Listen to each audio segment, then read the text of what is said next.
All right, so let's see. First things first. First thing I have to do is actually think about how to communicate this clearly. Job number one. Hopefully you can still hear me when I turn away from you. Job number one, as an animator, I've got to communicate my ideas clearly. So that's what I'm thinking about doing. So let's see. What should, quite like the sandwich idea. We can have him eat a sandwich off the ground. So you know what I think I'll do? I'll actually just add a layer and put a sandwich on it. Okay, I'm just going to put a generic, like someone had a Marks and Spencer's sandwich and it just dropped out of the packet. I used to really like those like chicken tikka sandwiches that used to do from Marks and Spencer. I don't know if they do them anymore. Does anyone know if they still do them? Can you still get chicken tikka sandwiches from M&S? I used to eat those all the time on Roger Rabbit. Okay, so I think that the range of sandwiches may have changed a little bit. Yeah, but I remember the chicken tikka sandwich from M&S. It was really good. I agree. They were really good. I used to like those. Let's see. All right, so now I need to figure out like how I'm going to communicate this thing. So I have an idea. I'm going to have him maybe just take a couple of steps in, or just sort of jump in, see this thing, pick it up, and stuff it in his mouth. So that's the several things that kind of have to happen. So I'm going to actually start doing some drawings which kind of communicate this idea. It's the sort of drawings I would do if I was storyboarding it, almost like these sort of tentpole drawings, which are really going to hold the scene up. And so I'm making some decisions right now to try and make this as easy on myself and clear as possible. So I'm actually going to get his feet and his body in a position where if he leant over, he could easily pick this thing up. So this is a pose of him that I'm doing after having jumped in or taken a couple of strides in, where he is looking at this thing. So I just need to pose his face and his head. And I'm just trying to construct his face in some sort of semi-three-dimensional way. This is going to be very scribbly, by the way. This is not going to be a nice tied down, beautiful thing. This is going to be me, my first pass, being very scribbly through something. And I just want to create a nice sort of curved through line through this pose. It's pretty much the same as that little pose I drew when I was deciding what to animate. But I'm already thinking ahead, like, how is he going to pick this up? I like raccoons are also so nice and fiddly with their fingers. So I kind of like the idea of him just grabbing it with both hands. But because of that, I think I want to get his hands up into a position where they're sort of nice and clear and a little bit drawn back. And his elbows a little bit drawn back, kind of in anticipation of what he's going to do. And his fingers splayed slightly apart. So you as an audience member kind of start to get the idea that something's going to happen with his arms here. Anticipation is really, something you read about in animation books, and it is so much about preparing the audience for something rather than just the character, right? I'm trying to prepare the audience for what's going to happen next. That really is kind of what anticipation is all about. So I'm just drawing like this, get him in a position. So I drew him in this position so that when he does lean forward to pick up this thing, he doesn't have to change his feet. He doesn't have to take any steps to do it. That's really why I drew him exactly in this spot. So this spot was pretty carefully chosen. All right, so that's like a kind of a target drawing for me to work up to. Let's see, let's get that little, it's easier to read. And now I'm going to turn off this guy. So now I'm just dealing with this. Okay, so I know I want him to bound up into this position. So I will actually end up doing a couple of drawings where he will, let's see, if I plant his front feet here, and here in his back feet. I'm just trying to create some possibilities for how he's actually going to get into this position. So if I did like a down position on his hands and his chest, so this would be a down position on his chest. I'm not really timing this out yet, but I'm just doing drawings which I kind of know are going to have to be there. And having done enough quadrupeds, and even though this guy's sort of a semi-quadruped, I know that this front position on his arms should work because his left hand will come down first and then his right hand will come down. And then his chest will hit that bottom position right after. So I know already kind of where those things need to be. And then his back legs are going to be coming through and his back bending at this point to make that happen. I'm just going to leave it at that for now. I'm sort of working backwards a little bit into this position. So let's turn on another one of these drawings there. And I'll make sure now I'll do sort of an up position on his front end. So he's going to jump into this thing. Again, I don't know exactly what the timing is going to be yet. I have a rough idea. There's probably going to be about 4 frames between this one and that down position. He's pretty small, he's pretty quick.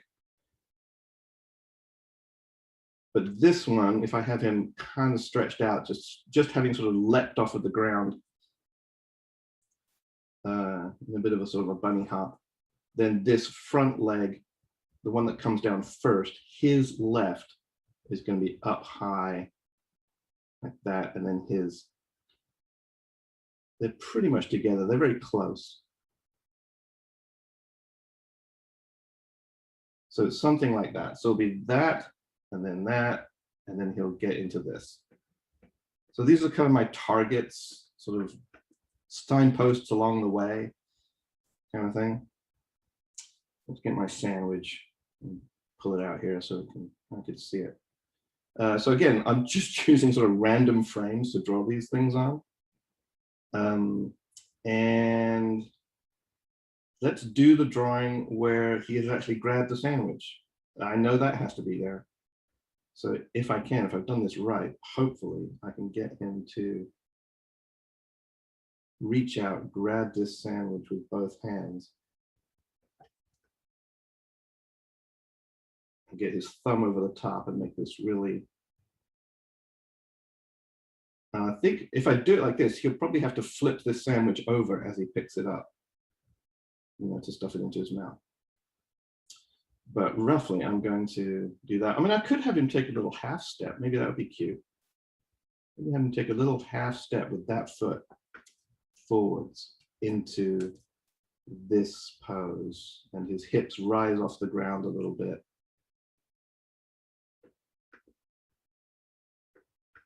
As he comes through into this pose, he gets his nose really nice and close. This thing here. So I really am just sort of kind of doing what I feel are drawings that are going to have to be there at some point. And I'm already thinking in my head a little bit about how to get between them. Now, earlier in my career, or actually even now, I would be like possibly thumbnailing this kind of stuff, where I would do some drawings like this on different sheets of paper or like different screens, which are not actually animating them. I've just dived into animating this, which is probably pretty like unnerving for some of you. Don't be unnerved. It's only because I've been doing this for 30 years. I'm foolish enough to jump in this quickly and do something like that. But I might have like earlier on like spent some time figuring out like, oh, what is actually the best way to do this? What are my options here? What's a way for me to present this clearly so as to be most entertaining? That kind of thing. So I would have spent some time doing some thumbnail drawings, but because we have 2 hours, I am just ripping through this and jumping straight into it. So, okay, I know that drawing is going to have to be there.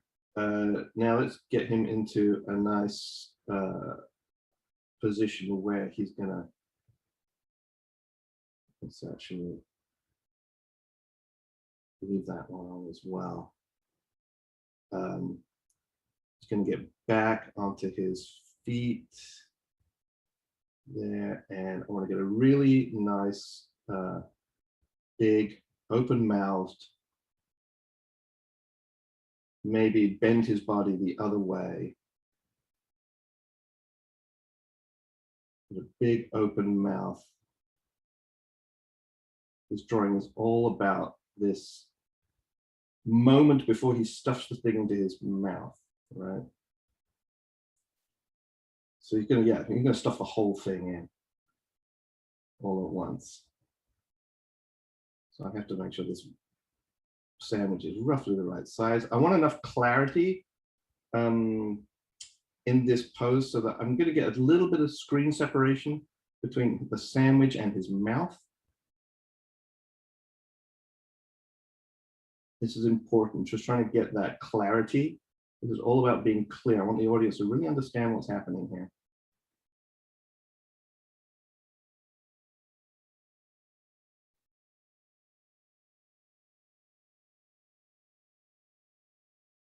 And might be some fun things you could do with his chin down there as he opens his mouth. I'm looking for drawing opportunities to communicate some fun things about what's happening. So I've got his fingers here, splayed wide apart, with his thumb down the other side. I've got his other fingers over here, so his other hand. I'm just trying to be really clear with what's going on while trying to create the right rhythm through the drawing, trying to create this sort of backward bend, chest out moment so that it feels different. So you can feel there's a change going on between these two things. But I've got to make sure I've got his foot in the right place. So his foot was actually there, so I'm going to put that there. Okay.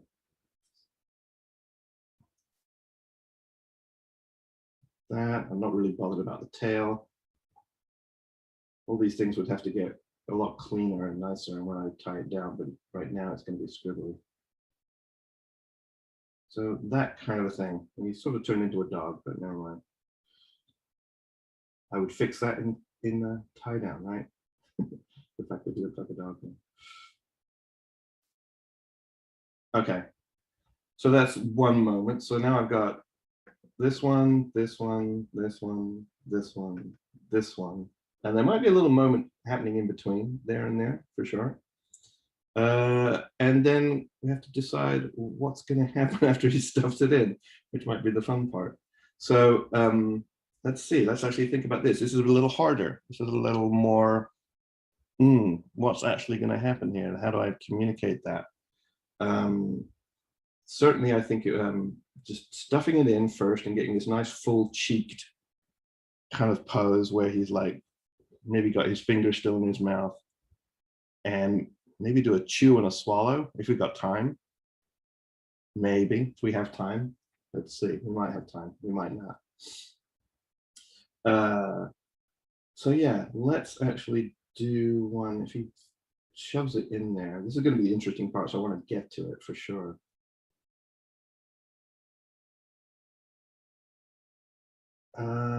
Let's see. If he goes head forward and arms into his mouth first and then backs up into this. This is taking a bit of thought. It's definitely taking a bit of thought now. Okay, so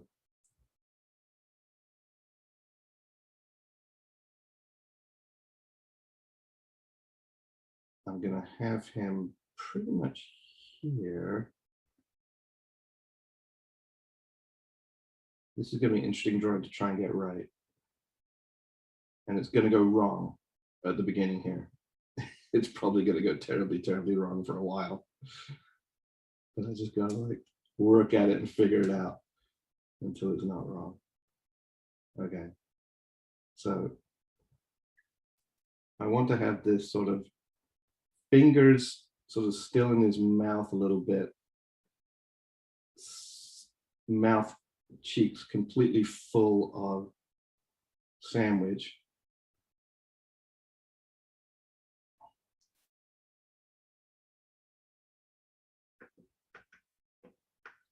But I'm already thinking that I'm going to have him kind of come forward and back. First, I'm going to bend his body the other way, I think. Yeah, you know what? I'm going to take this part of the drawing. Told you this was going to be tricky. I'll take this part of the drawing and move it over here. Get him more over his feet, get a better balance to this pose. Okay. That's better. And then let's think ahead. This is a crazy amount of thinking ahead, but I think as I settle into this pose, I will probably break up the timing by having his arm come out of his mouth, or at least one of them. I'll leave the other one in there. I'll leave that one in there, maybe all the way up to the wrist.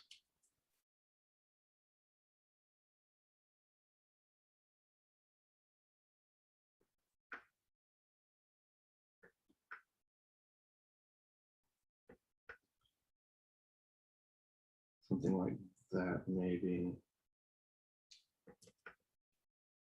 It really is looking very weird right now. That's okay. So this hand will just come out of his mouth. So his hand will still be bent this way. I'm sort of trying to predict where things are going. I might change them when I get there, but I'm actually kind of trying to animate this in my head a little bit before I do it. Anyway, I'm making a lot of best guesses right now about where things might end up.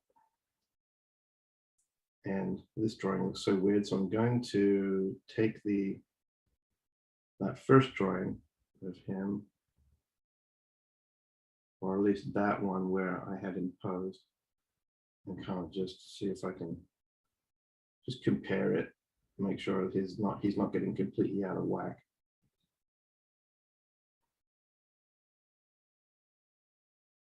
As far as proportions go.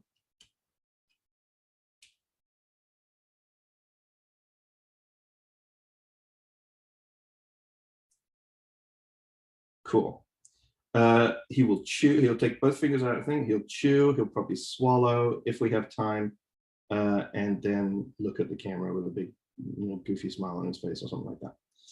All right, I'm going to leave it there for a minute and actually start filling in some stuff very quickly. So this will be very scribbly on, and I'll try and get it sort of onto twos. So now I've got to think about some timing. I'm going to think about some timing in between here and here. So I thought maybe 4 frames. And this is all experience. This is nothing but experience about like how long things might take. And the other thing I'm actually going to do today is I am not going to press play until I'm done, which is also kind of crazy. But if you have a chance to, like if you're not in production, you have a chance to like try it once or twice, it's actually a really good thing to try and do, because it'll teach you about timing a lot quicker than just animating by trial and error. The closer you can get to being able to predict what something's going to look like when you press play, the more effective an animator you will eventually become. And if you can think about those poor sods who had to invent this craft and be able to predict what their animation was going to look like and not even see it until the next day. I'm talking about like back in the day at Disney and so on, where you would have to send out a test, a camera, and you get it back on film the next day. You've got to be able to kind of like, predict what it's going to look like. So I'm not going to press play. I'm going to try doing it without pressing play, and then we'll press play at the end and we'll see, see if it works.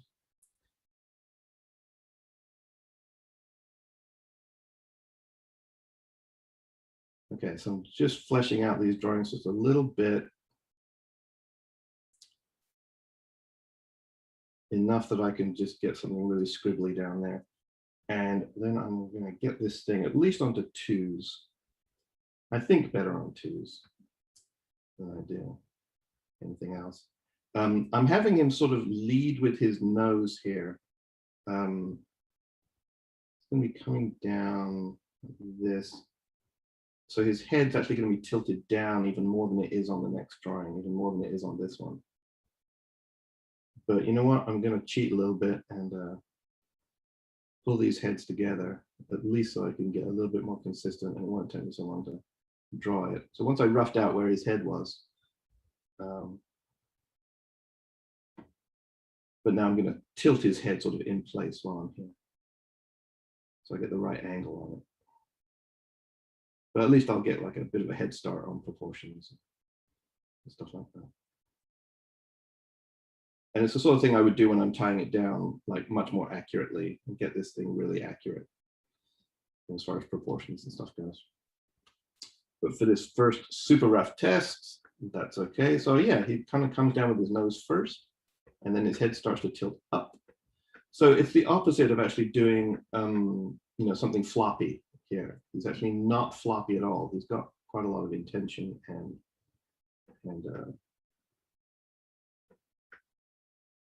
so I'm going to have this reach for the ground. This arm sort of reach for the ground probably with his, and then this other one just sort of unfolding just behind his head, and his body doing this, and his legs up in the air, getting ready to come through, stretch out his body a bit. So I'm really letting the motion kind of dictate where these elements of his body are going to end up being. I'm concentrating as much on the motion as I am as anything else. And once I kind of figure out the motion and like where, or like what's going to happen, it kind of dictates where things need to be. I'm not trying to do like a, I'm looking for opportunities along the way to do a nice drawing. But the primary dictate is like, where does that foot have to be to do this action? And then on top of that, I'm thinking, okay, now how do I make that look nice?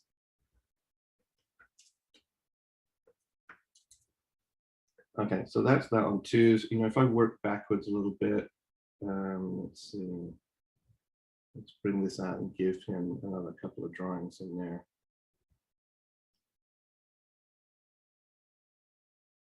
So if I clear away that one. So if I think about 4 frames further back than that, I need to have his head down here somewhere, but looking up, again, leading with his nose.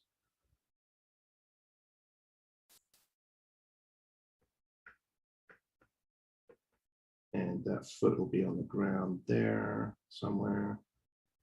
And then we'll do one in between these two as he jumps up, sort of bouncing ball kind of time a little bit.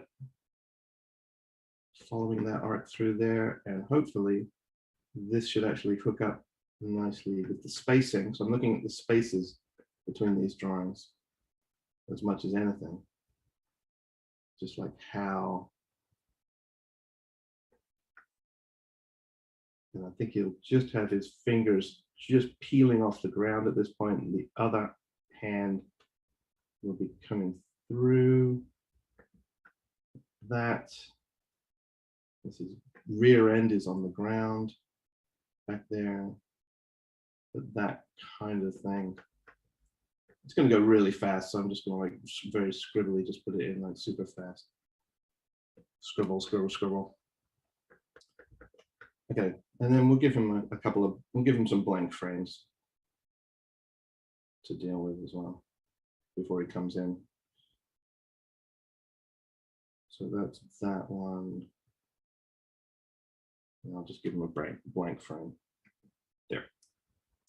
Okay, so now he comes in, boom, boom, boom, boom, boom. And now I've got to get him into this pose. You know what? Let's do a little bit of acting in here as well. Let's get some expression going. I want to kind of get this sort of sense that he's like excited about this, or like, oh yeah, all right. So let's actually do something a little more interesting. So I'm going to have him start to have his brows come down in here with a bit of a questioning, what's going on kind of business. And then as I'm going up into this, I'm going to leave those brows where they are right now, but I want to have this moment where you see his expression change into one where he gets more happy, right? So I'm giving him a little bit of a smile on his face here. And he's going to get excited about picking this thing up. So I'm going to need a good chunk of time to do this. So he comes bounding in, one and up into this pose. So probably about 12 frames up into this pose. And then another 8 frames or so, getting his expression to start to change in there. So I'm going to pull this out. Let's try it at about 20. Thinking takes a while. Thinking and realizing what you've seen and reacting to it, all that kind of stuff takes a bit of time. All right, so I'm going to kind of animate him straight ahead a little bit into this pose here. Or maybe not. Maybe I'll actually have him, maybe I'll do that thing 8 frames before. I'll give myself an 8 frame expression change thing happening here. So right, I'm going to do this drawing where he is almost up into this pose. He's almost there. So it's going to be really close. And there'll just be 8 frames in between this one and this one. But it'll be an expression change happening in between these two. And I want him to be close because I want the audience to be able to see this expression change happening. I don't want to have this happen while he is moving a lot. I want this expression change to happen while he's pretty in the same kind of screen space. He's pretty much in a very similar position, right? But I am going to have his arms, his feet are already on the ground, that's already set. He's got a bit of a squash going on. His back is probably more bent because of how squashed he is. So I'm just sort of flipping it with this last one and imagining his hands having come off the ground. This is an interesting bit of like, how do I break up this timing so this feels organic? I am thinking not only about going to this pose, I'm actually thinking of animating through it. So I'm thinking about how these things are going to move as he's coming up into this and through this into that. It's kind of complicated to think about all these things at once, but that's what I'm thinking about. So I'm thinking about having his hands a bit further forward, so you get to see his hands start to retract as he gets the idea that this is a cool thing and he wants to pick it up.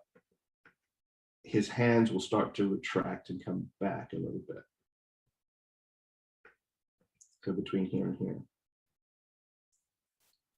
Okay.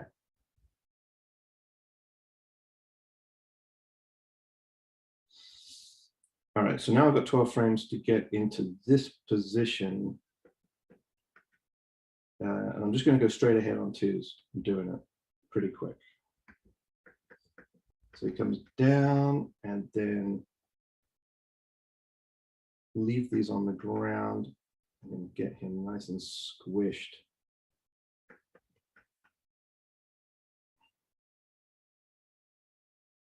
And the next one can sort of pop up. I might change where these things are in terms of time. We'll see. It might change. But this hand will probably start coming off the ground. This one has only just planted on the ground, so it's going to be definitely still where it is. But his hips have come from here, to there, and they're going to be, so I'm following that spacing a little bit of them. I'm seeing where they were. You know, they were here.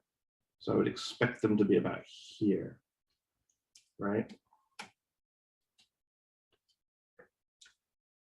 And his foot, probably, maybe his heel strike,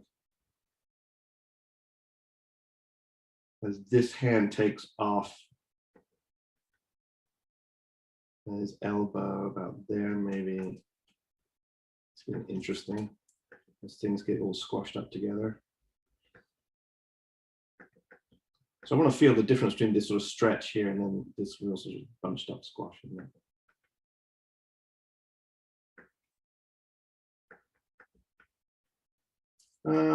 Yeah, you know what? I'm going to keep his head kind of at this angle for now, I think. Yeah, let's do that. We'll keep this head at a similar angle, or maybe even just his nose even slightly higher.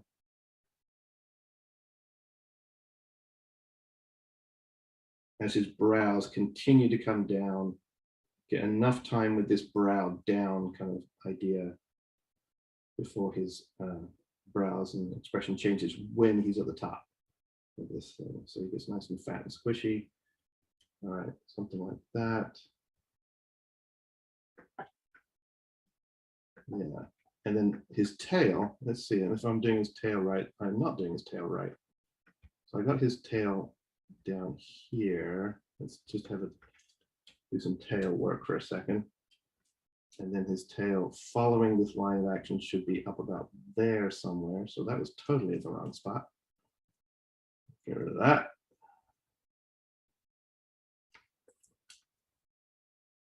And then I would expect it to be now up in here. See how it's kind of like overtaking itself from there to there. I expect it to be here.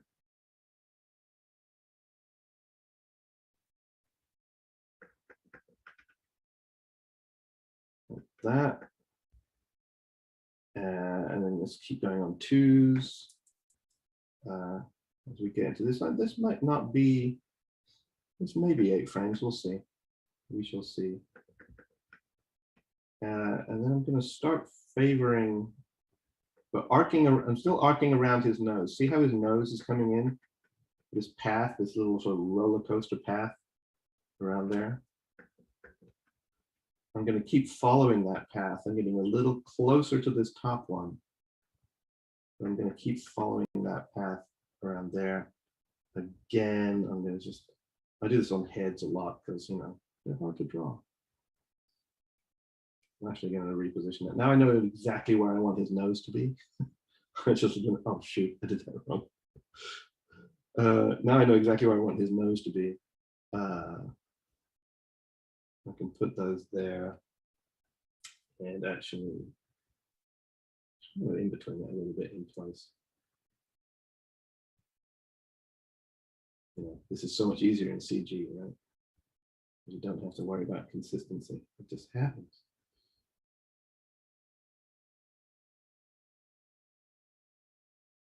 Okay, so roughly there, get the brows down.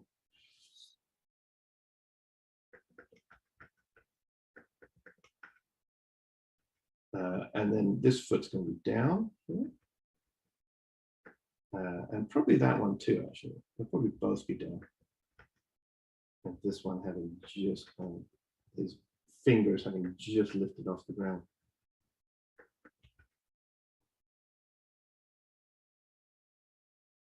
But I'm following where his hands were going to. And hopefully, you know, as they pop out in front of him, I'll be able to animate sort of through this key so they'll keep going.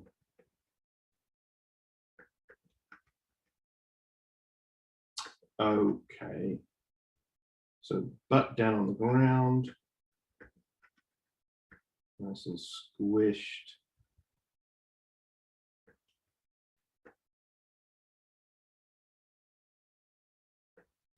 And tail having, yeah, let's get his rear end down on the ground. That tail probably about here.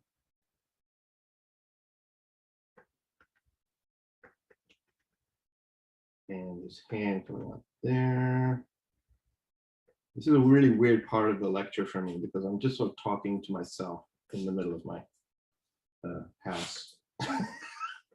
And I'm really hoping you guys are all still there and you haven't buggered off to watch the football.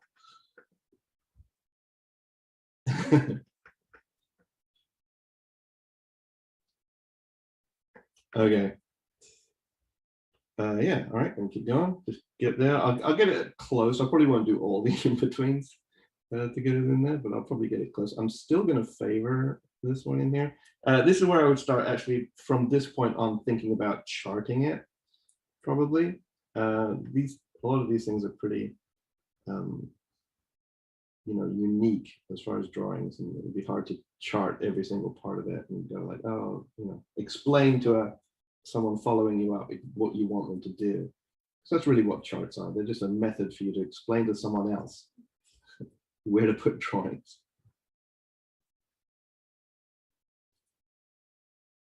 But if I was going to chart it, I would probably do it on this drawing here. If this was a key drawing, I'd probably make this one into the one that had a chart on it. Because I think beyond this point, he's pretty much just slowing into that.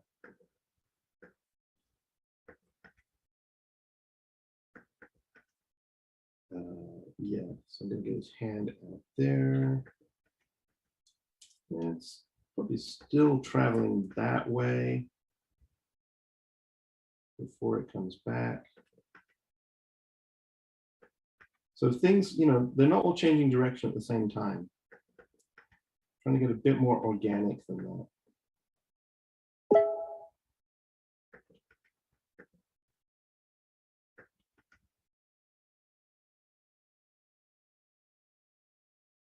In his feet, then I'll probably just have his tail with just the end of it, or maybe even sort of squash it down a little bit as it hits the ground, sort of like a nice bit of a squashy pancake feel to it before it recoils back up again.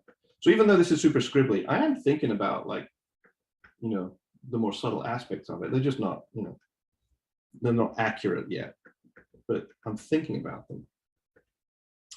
All right, so this would just be a slowing. I would actually literally just chart this into that one.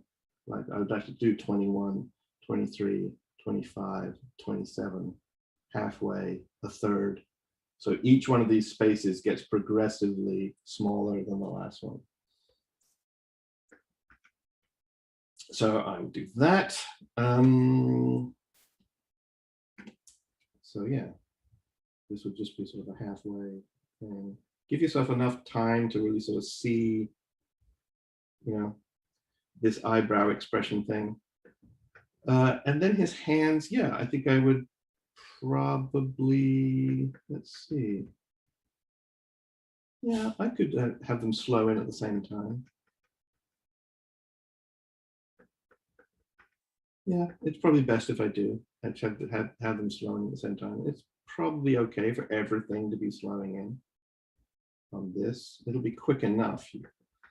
It won't feel too mechanical, hopefully. Anyway, I'm not going to do this whole drawing. I'm just going to leave it here and move on. And once we start doing questions and stuff, maybe I'll come back to it. All right, so that one. And then between here and here, I will do this expression change. So having done a slow into this one, I feel like between here and here, I could actually do him pretty much straight timing, just like 27, 29, 31, 33, 35, just like even between here and here. Except for his arms, which I think I would want to accelerate. So his arms, I would probably have accelerating, like that. Between there and there, because I want to lead into this next part where he's going to grab this sandwich, right? So if I think about that, and maybe I'll do some of those drawings later. Now I've got to get to this part part where he grabs the sandwich down here. Let's just draw this out just a tiny bit clearer.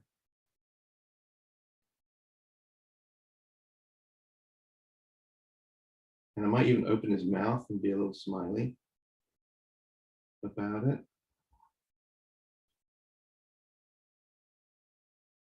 But in between here and here, oh, sorry, not there and there. In between here and here, I want to have him just kind of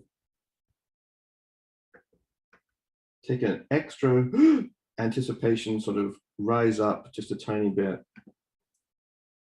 So he'll be going even timing and then actually a bit of a sort of a rise up.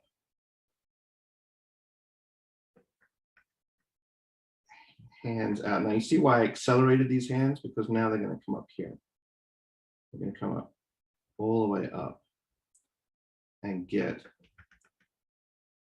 this foot off the ground.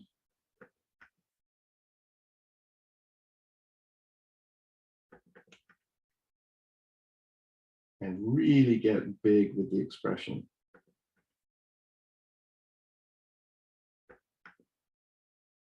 Really get nice and big with the eyes. And maybe this.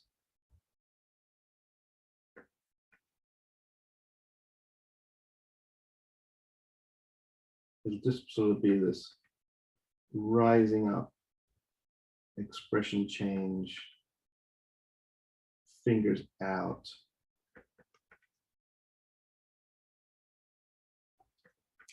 Actually, let's get his elbows nice and high.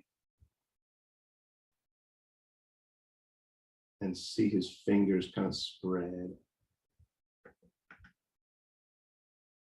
as he gets ready to grab this thing.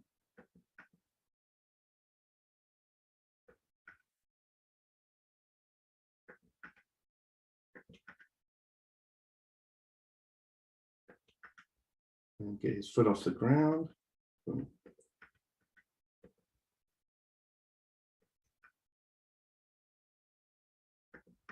So that kind of idea.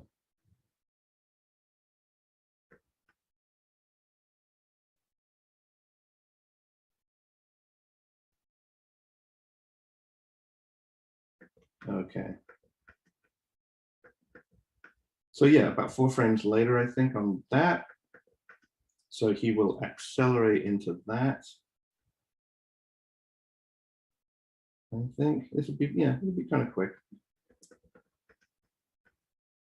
But yeah, so I'll favor this one. In fact, I will do more than that. I will favor it, but also actually have him come back in a little bit of an arc too. So if I put his nose about there where I want it, so that it kind of does this circle a little bit, then I can do that. Okay, so I'm still favoring the one at the bottom, so the green one. So I'm kind of in betweening this in place, but still a bit of a favor on the green one.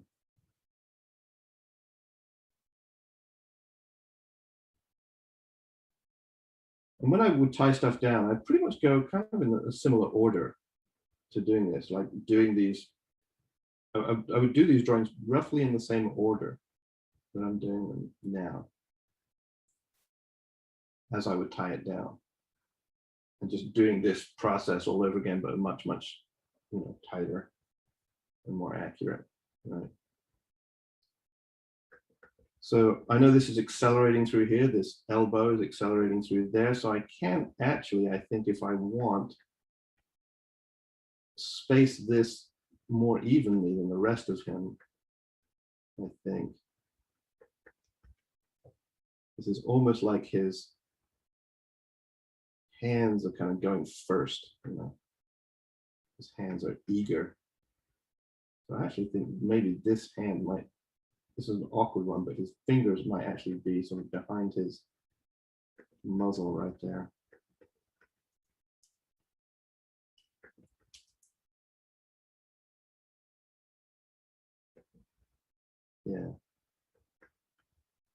but then foot probably still on the ground or just starting to pick up. This one obviously on the ground, his butt still down there, favoring the down position.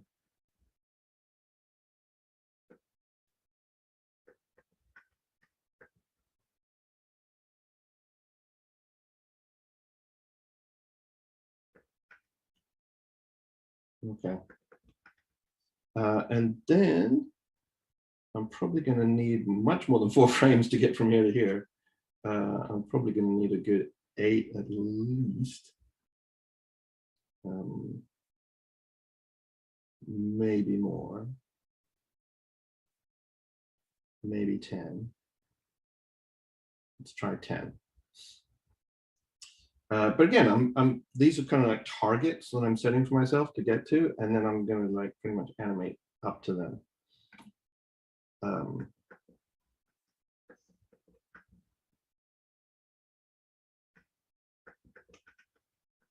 So he's gone up in here. Now I know I'm going to do this space where he gets a couple of drawings up at the top here, and then he's going to go pretty quick down into there. So I'm going to space this pretty precisely, I think. If I have his nose about here, and then the next one I'm thinking is going to be all the way down here. It's going to be pretty quick down into there. But if I get that heel strike happening there, have his butt even more off the ground, maybe, as this starts to tip over.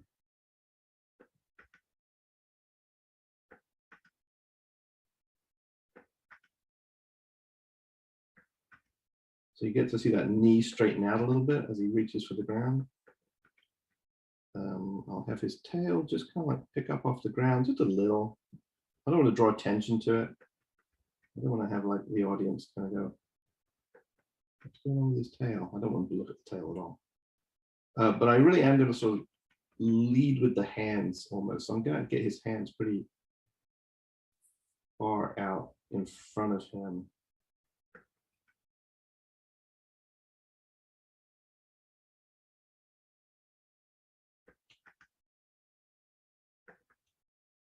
But yeah, let's actually see where this head's going to end up.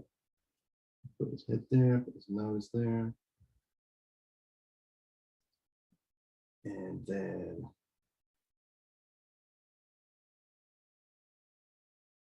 get his brows still really nice and high.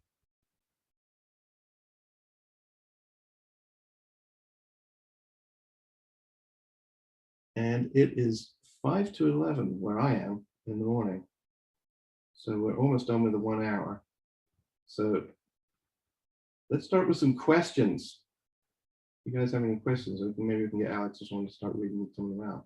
And they don't actually have to be about what I'm doing. They can be, but it can be about anything you want, really.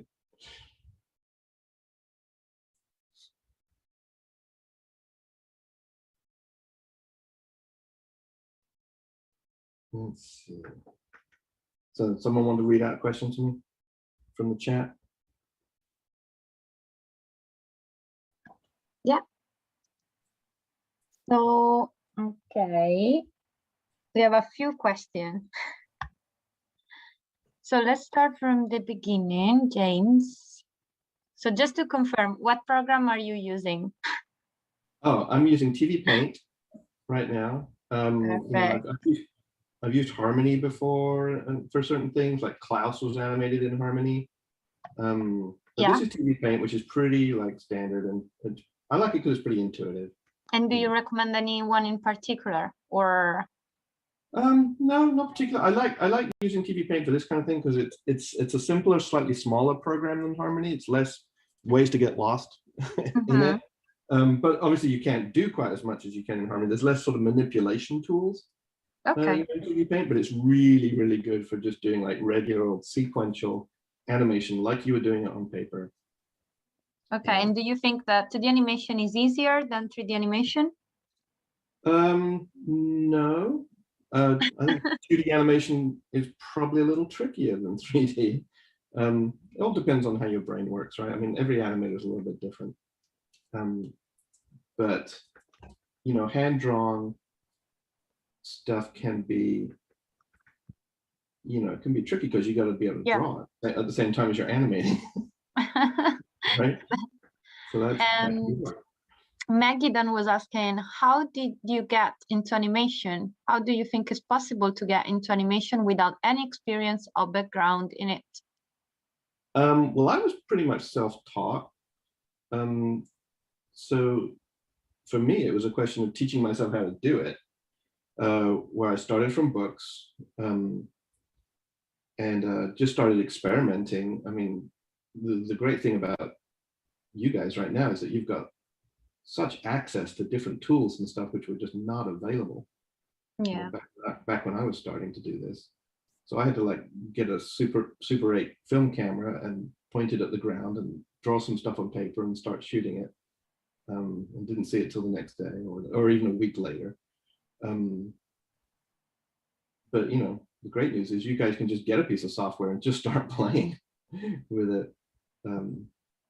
So And yeah, do you have any tips for them, like for someone who is starting probably his career in animation? well, to do that process of learning your homework, right? Where you are, just start animating. If you want to be an animator, that is, just start doing stuff. I would try and take it sort of one bit at a time. It's a bit tricky sometimes when you're trying to learn everything all at once. So if you're just trying to learn how to communicate with drawings and communicate through expression and things like that, then yeah, just do drawings like you were storyboarding something. And don't get too bogged down in the mechanics of the motion. So you're concentrating on one part of animating at a time. So you're not having to think about everything, because you know, animating can be a bit daunting because you have to think of everything all at once. So if you just sort of separate out those different tasks, so spend some time just trying to do, you know, communicating with poses and drawings and stuff like that, like you would if you were storyboarding something. Or if you want to work on the mechanics of something, just do it with stick figures. You know, don't do it so that you are worrying about how to do drawings, or like you can do a walk cycle or something like that. Just animate it with stick figures, you know, instead of, you know, trying to you know, get all the drawing right. So you kind of separate out these tasks a little bit for yourself, so that you can like figure these things out, right? Yeah. Yeah, that's what I would recommend. And would you recommend also any books for, particularly for 2D animation? Well, Dick's book's awesome. The one that's on the shelf behind Alex there. That's awesome. Animator Survival Kit. Yeah. Is super cool. The Illusion of Life by Frank and Thomas Nolly Johnson is also super cool. It's as much sort of an animation philosophy book as it is a how to animate book, and an animation history book as well. But it does have a lot of really good advice for approach and developing character and things like that in it. Dick's book is a bit more technical and actually has a more of a how to, you know, put the drawing here, here, here, and here kind of approach to it. So in combination, I think those two books are really, really good. Right. Eric Goldberg's book also is really good. Crash Course, isn't it? Animator's Crash Course. Yeah, that one's a good book too. Right. And then what have you found the hardest thing to animate for your career? Probably a bunch of things. I mean, there's things which are technically hard to animate, like, I don't know, like the ballroom scene in Beauty and the Beast or something that was technically hard to animate.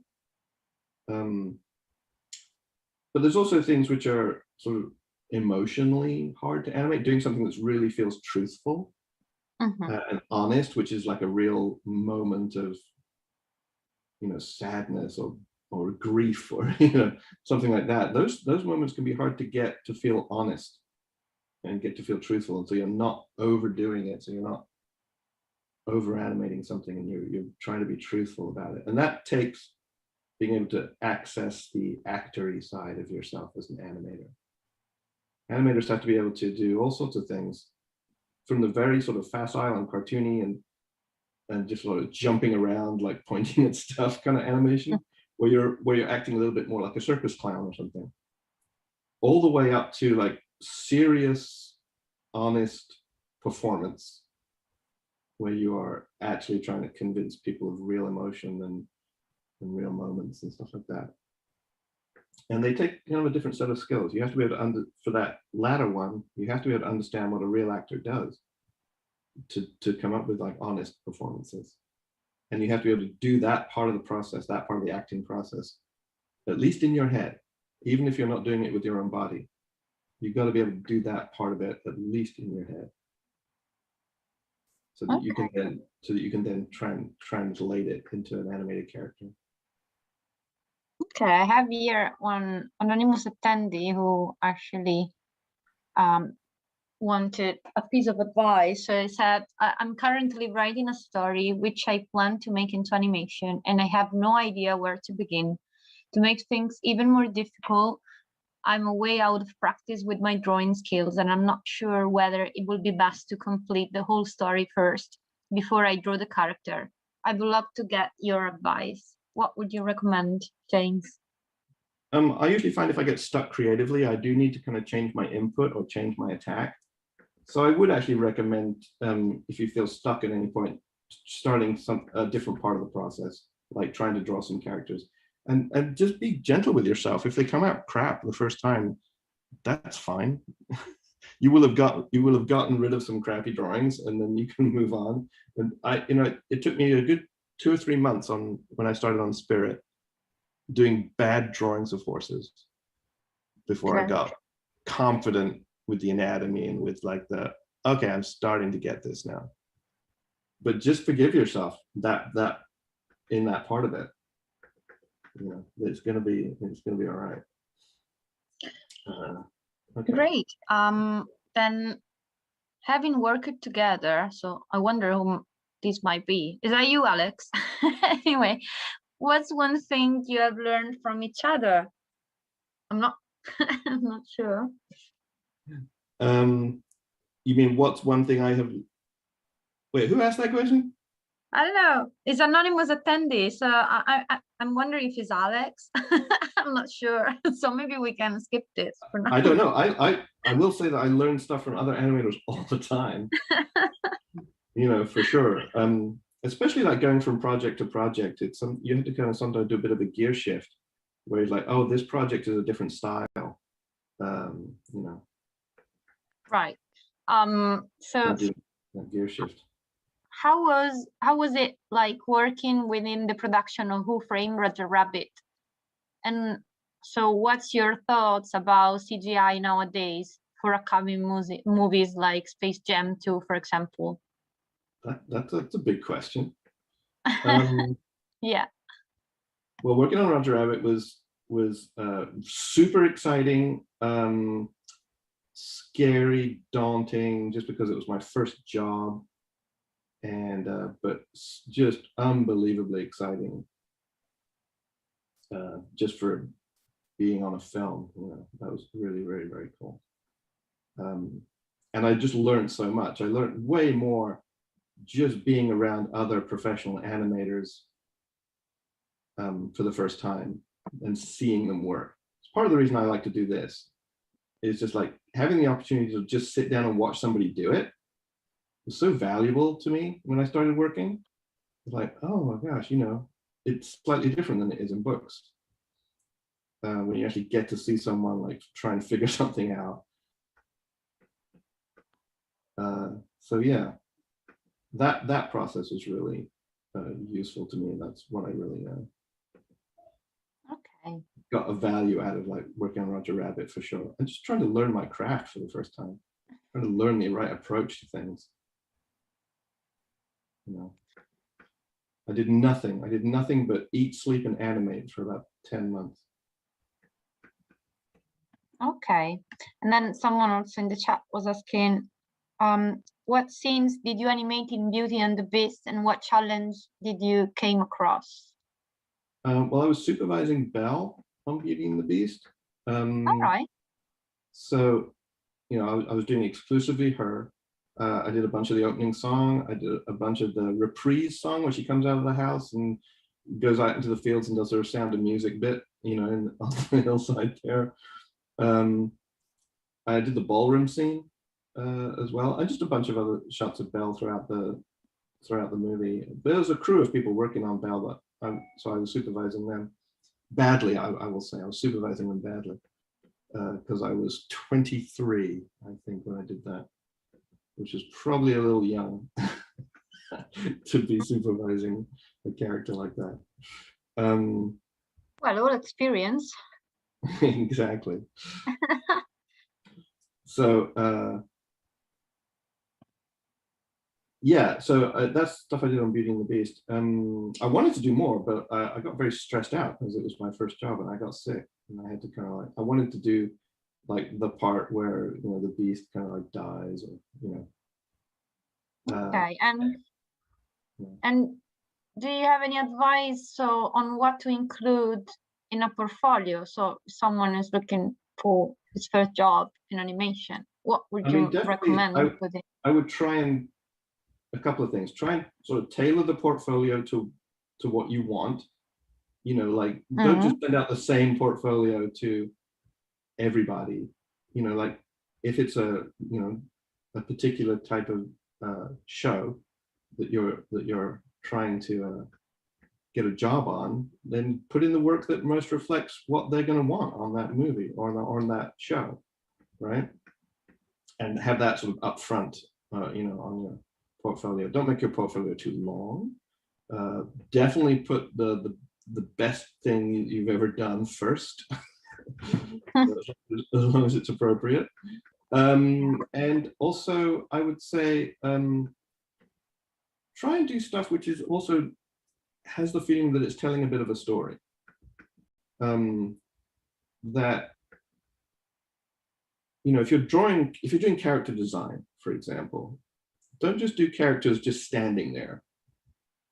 You can do that, but also do drawings which kind of show a story moment or show who the character is, you know, rather than just what they look like. Okay, I think that's great. And do you have any advice for timing your animation and knowing how long movements should take? I mean, at first I started thinking about stuff and using a stopwatch or using my watch, and I would like try and think it through and like figure out, well, how long does that actually take? And I would imagine it, and I would look at my watch and I would try and figure it out, you know, how many frames. I'd take my best guess about how many frames that would take to do something. So there's a bit of a difference between what you might call timing and spacing, right? For me, at least, and animators are probably going to give you different answers to this question. But for me, at least, timing is about like the big blocks of time that it takes to do something. So, oh, it takes about 20 frames for me to do this thing. Like what you see I'm doing now. I'm like saying, oh, it's going to take me about 12 frames to get here. Okay. That's kind of how I feel about time. Or like, I need to hold this pose for about 24 frames or something for you to get the idea of what they're thinking. Just these sort of blocks of time. You know, how long it's going to take to get somewhere, or how long you should hold there when you get there. That's kind of how I think about timing. And then spacing is just the individual minutia of like how you space the drawings on your journey to get there. Whether it's aggressive and you have like a really big space and you're doing something very snappy and cartoony, which I'm not right now. I'm doing animating in a pretty grounded Disney style right now. I'm not being super aggressive with the timing or like super cartoony like a Warner Brothers cartoon. You know, I could be, but I'm not doing it. So that, you know, is like how I think about spacing. Okay, so would you say that you like trying a variety of styles? So, or do you find yourself sticking to one type of art or animation? Well, certainly I'm animating right now because I'm trying to do this without thinking.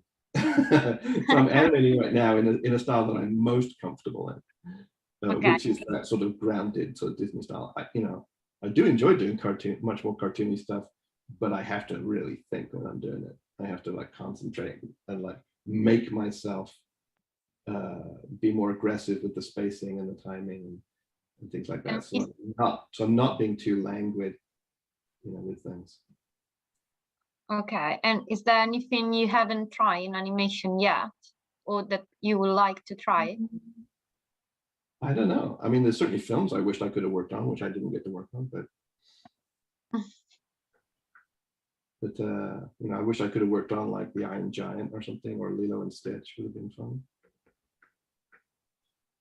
And do you have any favorite shots of animation that you have seen? Of other people's animation that I've seen? I've Yeah. always been a huge admirer of Eric Goldberg's work. I think he's a genius for doing that kind of cartoony animation. All of his stuff with the genie was like incredibly inspiring and amazing. He's just a master at that.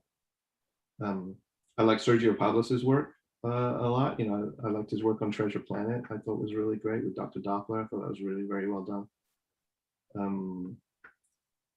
And like Alex's dad, like Dick, I was a big fan of Milt Kahl, and probably Richard Williams and Andreas Deja are probably like responsible for me like starting to have that. All right. Like from Milt Kahl.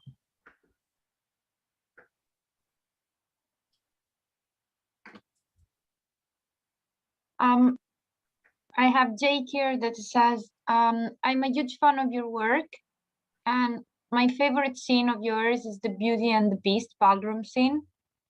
What was the process like animating that scene?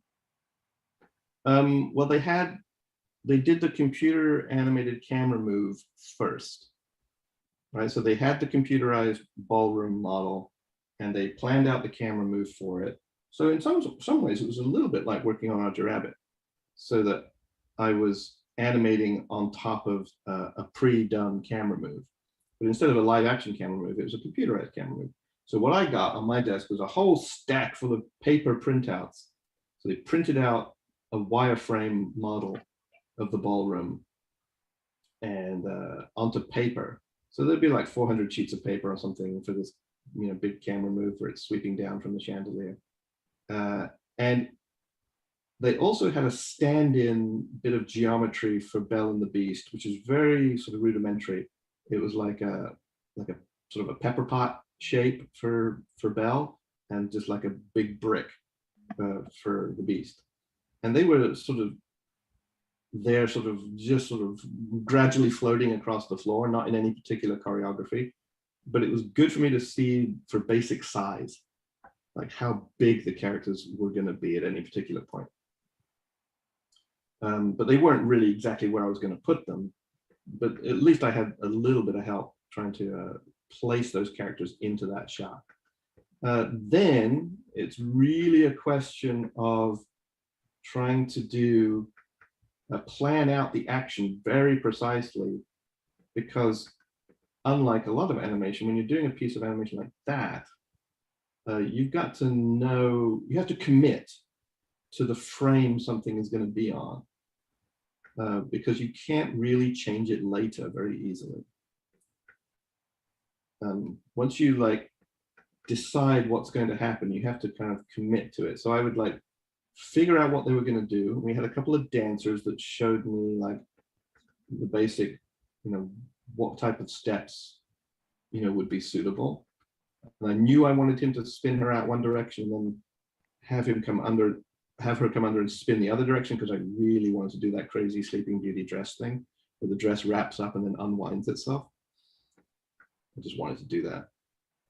So I asked the dancer to do that for me, and she didn't have a fancy dress on or anything, but just so I could understand the steps for that. And then it was a question of me really picking those frames and committing to them. Like, okay, frame 157 is going to be the most extreme part where she's out this way and he's over here, and it's the extent of her spin. So I would just start doing those poses and trying to get them as accurate as possible in terms of perspective. Okay. And then start breaking it down from there. Yeah, Tough process. it's quite long process. But it's a lot of thinking ahead and committing to frames, because you can't change the timing later. Okay. And then let's see. So, what has been your favorite character to animate and why? There's been a few. I really enjoyed animating Spirit, the horse. I animated that. That was enjoyable just because I learned a lot. And I really enjoyed animating Rafiki in The Lion King for slightly different reasons, just because I really got to do that sort of fun sidekick kind of character. And Rafiki's only on screen for about 5 minutes in The Lion King. So I got to do almost all of it, which is also really fun.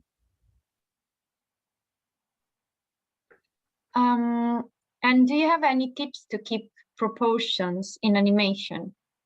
Well, you've seen me this morning or this afternoon for you guys, trying to cheat as much as possible. So yeah, I will obviously flip drawings a lot. You see me flipping a lot, trying to maintain my proportions. But again, I will do these target drawings where I will work on these key drawings and try and make sure that they are consistent with each other. So I'm not just animating everything straight ahead. This is a combination of pose to pose and straight ahead, which is actually the milk call approach.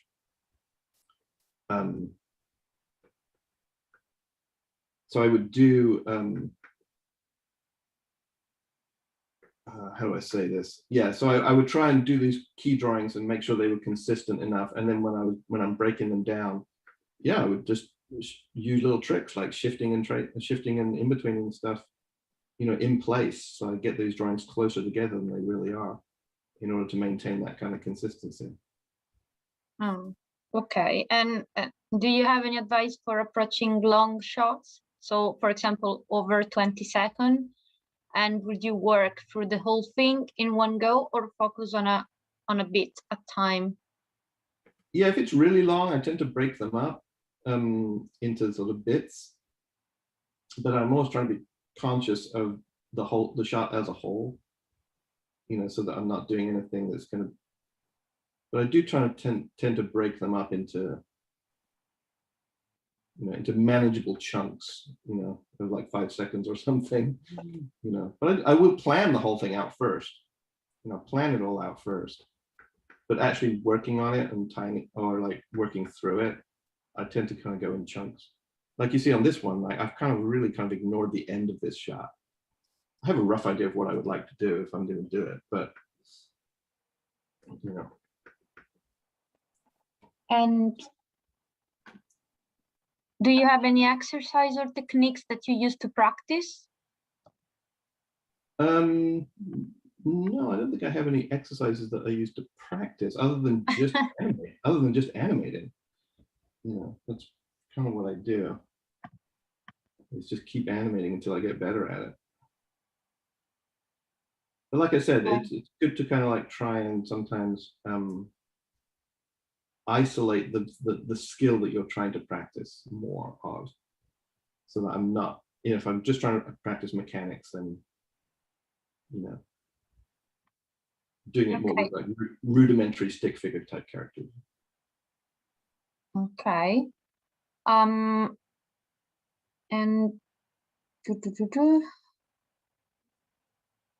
what are some of your favorite artists, painters, sculptor, animators?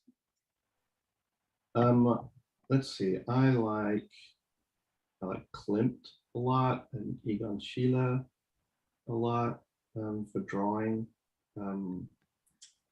When I was a teenager, I liked Frank Frazetta, and I just thought he was a really, it's kind of like the silly fantasy art thing, but he's actually a really good draftsman, a really good painter, despite the subject matter. So yeah, I was quite a big fan of that when I was growing up. Lautrec for draftsmanship. They're usually a lot of like things which are. I usually kind of go for the draftsmanship as much as the painting, you know.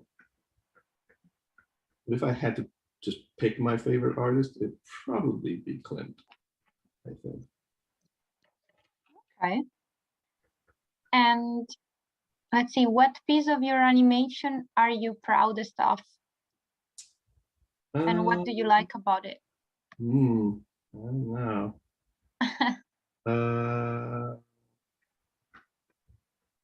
That's a tough one. Yeah? Every artist is like critical of their own work, right? So Yeah, that's tough to say, like, normal, I think. it's pretty normal. It's tough to kind of say, like, oh, that was great. I mean, certainly I am quite proud of some of the. I think I'm quite proud of some of the stuff I did on Spirit. I thought it was pretty well done. Some of the horse stuff was pretty good.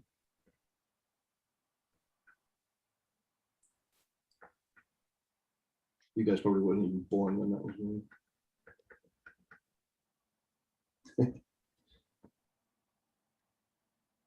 Let's see. I have so many questions. I'm losing track. So, let's see. When working on animated films, how much animation are you expected to produce on a daily basis? That depends a lot on what you're working on for the studio and the budget of the production. So, like if you're working on a Pixar movie or a Disney movie or something like that, and you're expected to do, you know, you're only expected to do about 3 or 4 seconds a week, right? That stuff. So you can like make it the best thing that you can possibly do. But if you're working on a TV show with a much lower budget and they want to, you know, really, you know, get a lot of stuff done, you might have to do, you know, 10 seconds a week, or even like something horrific like 20 seconds a week, which is like you can't really do good quality at all at that rate.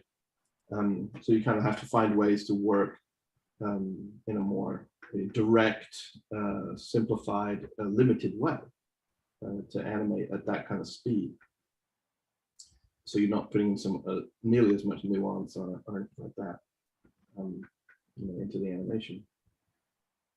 But yeah, it depends a lot on like what you're working on, what the demands are of the production. Okay. And then, do you think there is still space in the industry for 2D animation? Because almost everything we see now is 3D. Yeah, a lot of things are CG. I mean, like you said, like most things are CG. I'm not too bothered by it, you know, because I do like CG. But what I like is that the stuff that is hand drawn that comes out, and there's some things. I mean, Netflix is doing like at least 3 or 4 hand drawn features right now with different studios. Doing stuff with Cartoon Saloon. We're doing stuff with Sergio Pablos that are hand drawn feature films.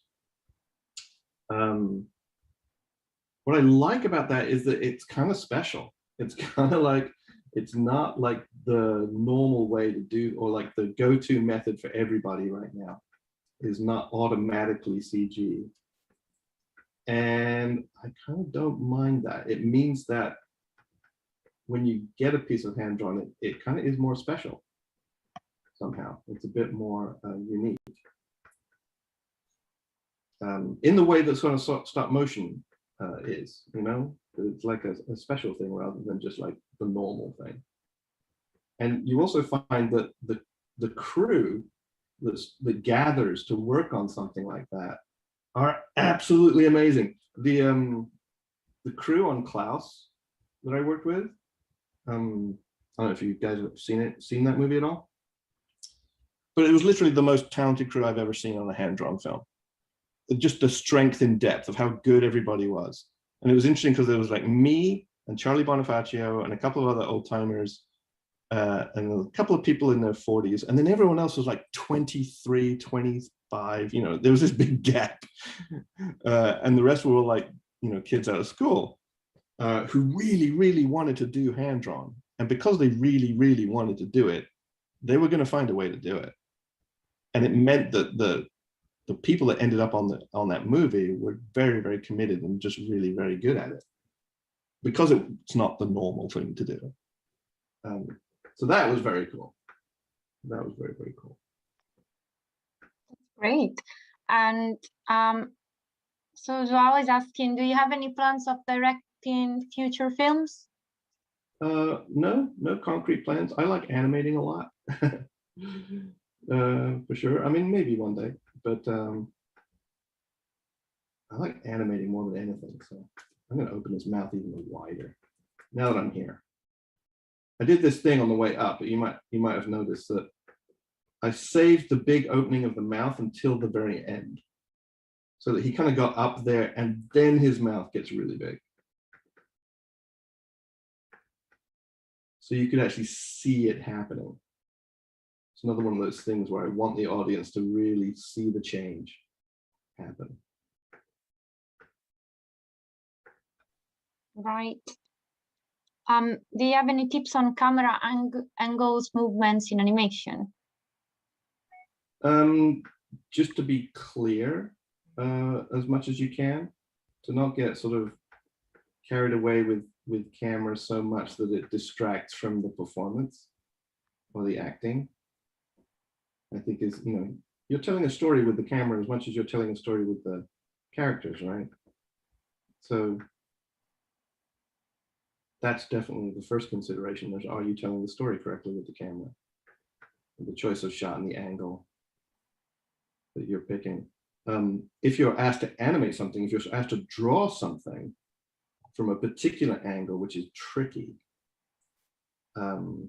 then that's kind of a different matter. That means you have to really understand the character from all angles and in all dimensions. And often on a film, I will take a bit of time to practice understanding the character, so I'll just spend some time drawing the character from different angles and trying to construct them properly from different angles, so that I understand their three-dimensional form.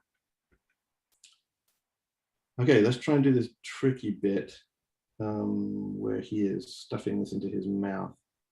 And I think I'm just going to feel my way through it. I'm going to go for the Glen Keane approach and just feel my way through this one. So I'm going to actually do, let's see, have the head come forward.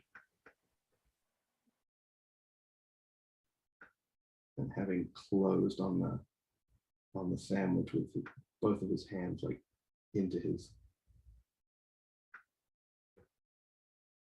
face there. Okay, this is gonna be a tricky transition, I think.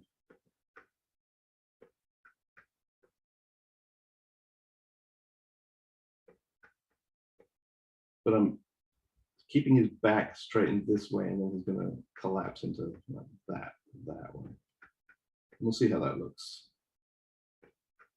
Okay, sorry, I was talking. We can do more questions now. It's all right. So, so Jenna was asking, as a kid, I used to get the how to draw books from Disney with all of the characters. I often think it's sad with 3D animation that kids today don't get to draw those characters in the way we used to do. Do you have any views on this? Do you think kids today are missing out on falling in love with 2D animation with less and less of it? Yeah, I think that's probably a valid concern. I mean, people that are just really get fascinated by it, you can't stop them. They're always going to find it. But I do agree with you that it's a bit sad that it's not out there as sort of inspirational things that kids can like get excited about, without having to hunt it down so much. And what are your distinct memories from childhood films that have inspired your work later in life? I think the first Disney film I went to see was probably Robin Hood when it came out. in the 70s. That was my first memory of seeing a Disney movie. And then I think there was a re-release of Snow White, which happened when I was quite small as well.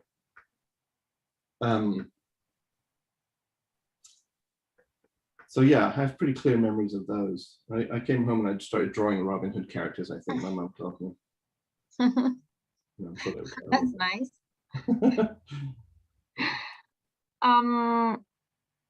Okay.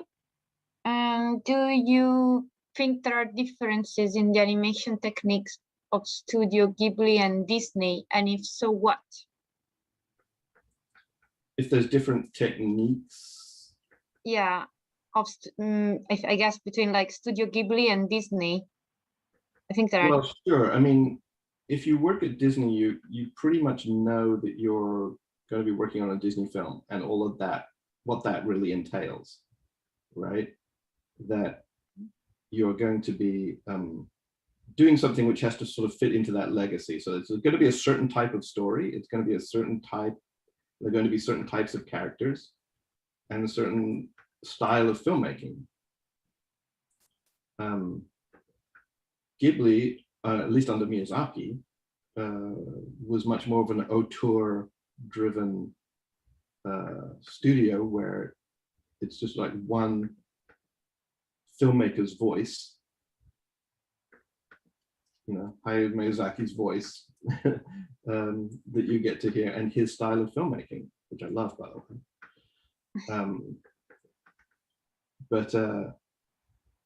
And it's a little bit similar with somewhere like Cartoon Saloon or something. There's a bit more independence there, so that they are not having to sort of deal with this sort of 100-year legacy that somewhere like Disney does, or even the Pixar started to develop for themselves. So you might say there's a bit more freedom, perhaps, to do stuff in some of the more smaller independent studios, where you can tell different kinds of stories. Yeah, I kind of forgot the question. And how were you approached to do the Cartoon Network show scenes like Adventure Time and Steven Universe? So I got to know some of those students like Penn Ward and Alex Hirsch, and when they were at Cal Arts, right? So because I would do lectures for them, you know, when I was at Cal Arts. Well, I wasn't at Cal Arts, when they were at Cal Arts. And so later, when they started having shows that they developed on Cartoon Network and things, and I would tell them, hey, I really like your show, it's awesome. You know, I would say, hey, if you ever want me to do anything on your show, I really love your show, let me know. So they go, okay. So that's basically how that thing happened. The James Baxter the Horse thing actually happened out of one of these lectures where I asked someone what to animate, and I think it was actually Penn Ward himself said, hey, do a horse bouncing on a ball. And I refused because it was too complicated. But yeah, that's where James Baxter the Horse comes from. Okay, and do you have any advice on how to make clear expression poses and there are any techniques you recommend in order to improve this? Let's see. I mean, I think getting used to the idea that you are communicating attitude through body language primarily, and it's the body language and how the body and the head are being held by the character which communicates the most about their attitude. And that's sort of supplemented by things like their facial expression and stuff like that. So yeah, I always think about how good like something like the Muppets are with their communication, even though they're mostly just body language, because their facial expressions don't really change that much. Okay. So yeah, I would definitely suggest that. I need to think about this for a second. I'm trying to think about how to do this chewy thing that he's trying to do. I don't know if I'm doing this very well. We'll see.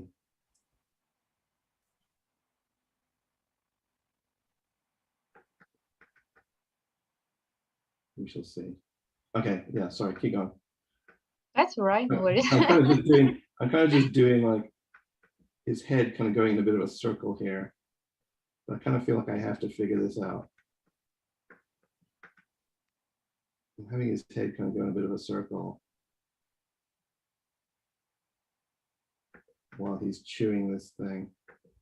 This great big sandwich. So I'm gonna chomp and then chew. I think I'm just going to get his hands just down here by his. It'll just be funny if you, all he has to do is just chew this thing and he's not that great at it. Well, there's nothing he can do with his arms at this point. He's just got to chew it.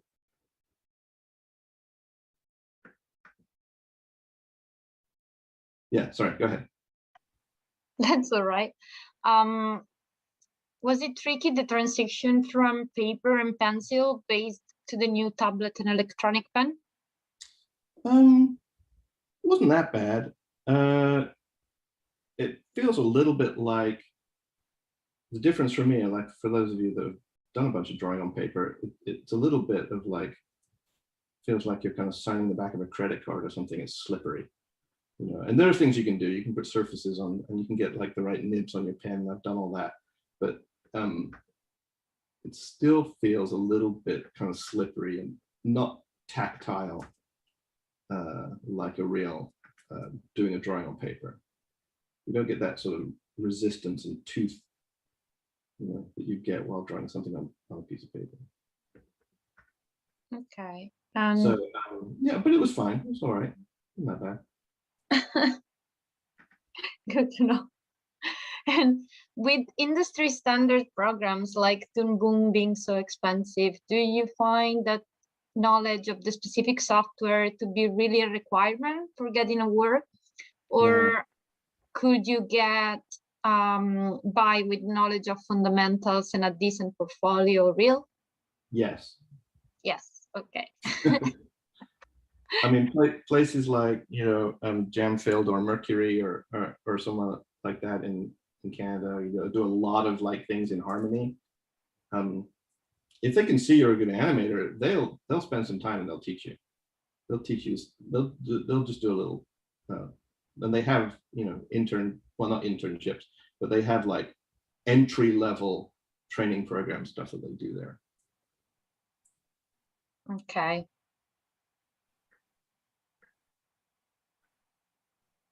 And so do you think that is easy to get a job in animation for a beginner?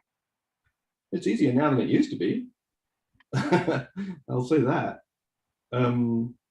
Because there's a lot of work out there, you know, because of like Netflix and Disney and everybody else like doing streaming, there are a lot of projects. I've never actually seen it as quite as busy before, for the amount of work that needs to get done.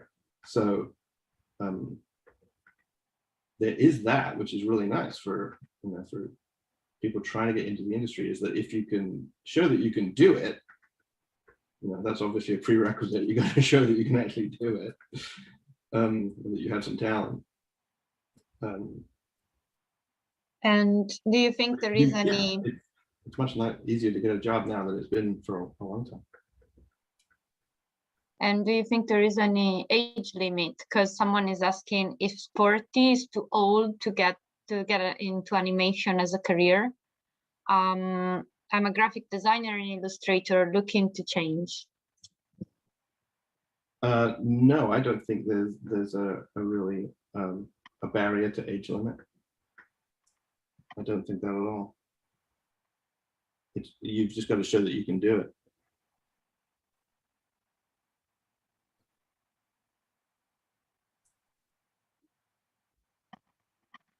All right.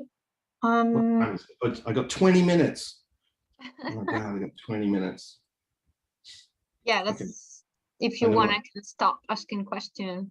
No, it's okay. It's okay. I don't want you to get distracted.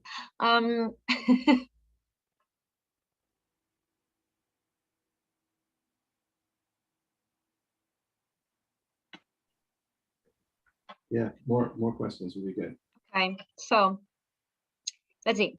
Uh, mm, mm, mm. So where to find first job as an animator? What's the best place to start? I got very lucky in that there was a great big film happening in London when I wanted to start, or when I actually quit college so that I could go get a job. I could have stayed in school, but I only did school for a year because that opportunity came up, right? But you should probably be prepared to travel if you want to like get into the industry. So obviously there's a lot of stuff in France, there's a lot of stuff in, there's some stuff in Spain, and there's some stuff in the UK as well. But the stuff in the UK is mostly centered around either sort of game animation, visual effects, or at least in the feature film world, a lot of it, as you know, is CG, like companies like DNEG or places like that. But probably the best place to start is like a studio that's doing a television show, you know, like Brown Bag or somewhere like that. Okay. And MPC are starting up a new TV division right now. MPC Episodic, they're calling it. Yeah, and they are actively recruiting animators at the moment. There you go. And Blue Zoo are expanding as well. So there's a lot going on in the UK right now. I told you, there's a lot of work happening. Yeah, it's a busy time.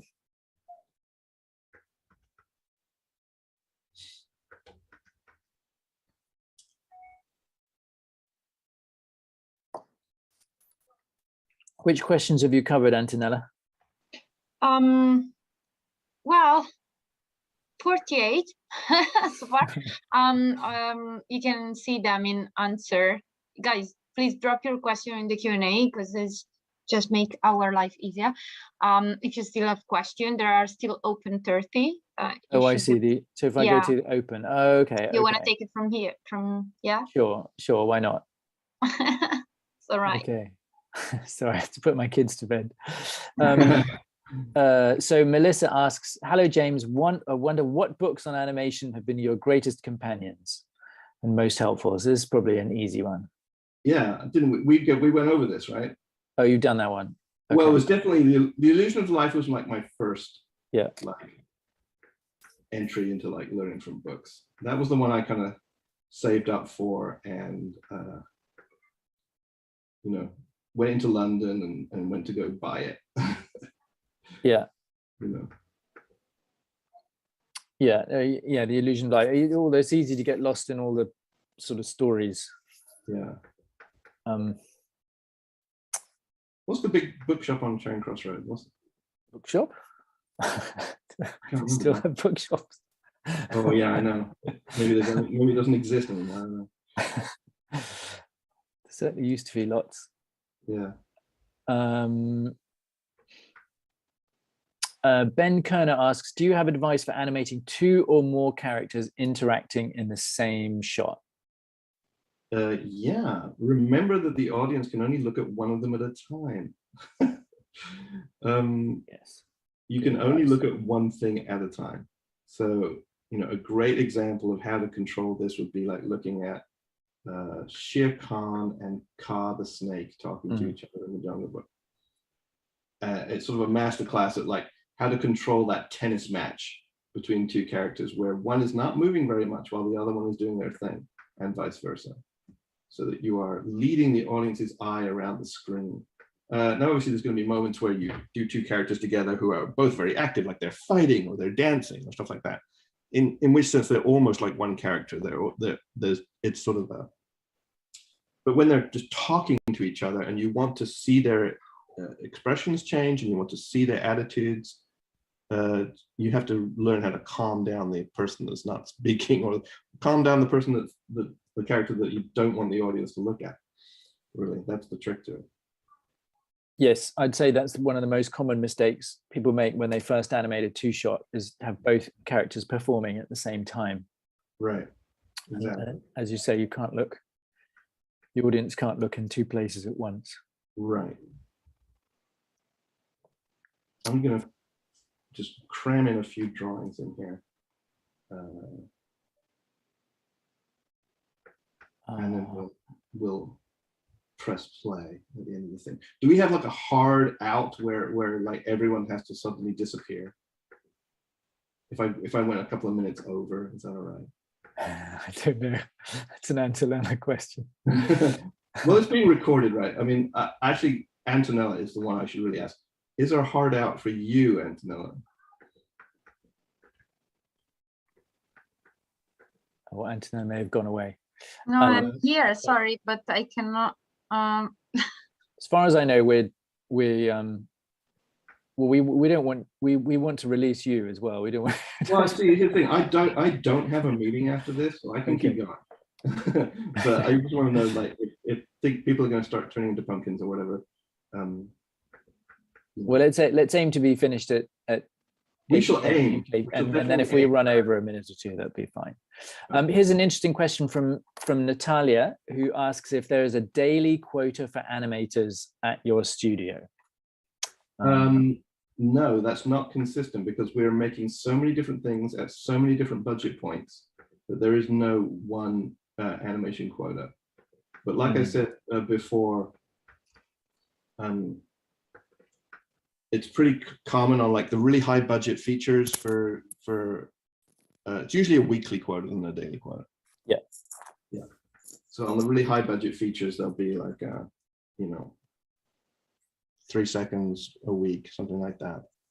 And then a lot more on the lower budget TV shows. Yeah, it's probably, I think Blue Zoo is something like 30 seconds a week, about 10 times. That's ridiculous. You can basically do a few poses and like transition between them and some moving mouths, and you're done. Yeah, there was a really interesting demonstration by one of the Blue Zoo guys at Turin a year or two ago. He demonstrated, maybe I think it was at the Visual Effects Festival, but he showed how he did the overlapping action at the same time as blocking out the poses.